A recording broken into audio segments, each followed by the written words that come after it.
څوک چې د جمعې په ورځ باندې دا عمل وکړي ویډیو تر اخره پورې خامخا وګورئ د ټولو مسلمانانو د خیر دپاره ده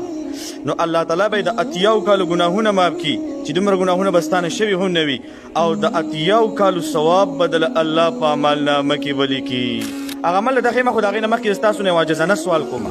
چې کله هم تاسو ته د دین خبره راشي د نبی علیه الصلاة والسلام حدیث راشي نو دا خامخا شیر کوئ چې تاسو شیر کړلو په قبر کې به هم په کار راځي او د قیامت په ورځ باندې به هم په کار راشي نبی علیه الصلاة والسلام فرمایي چې څوک د جمعې په ورځ باندې د مازدیګر مانځه نه وروسته دا درود شریف اللهم صل علی محمد النبي الأمي وعلى آله وسلم تسلیما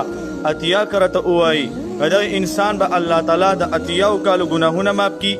او د اتیاو کالو ثواب بول الله په عملنامه کې ولیکي نو څومره مختصر عمل دی او څومره لوی ثوابونه په الله تعالی ورکوي تاسو د جمعې په ورځ باندې د مازدیګر لمونځ وکړئ نو دا عمل خامخا کوئ او دا ما چې کومه خبره وکړه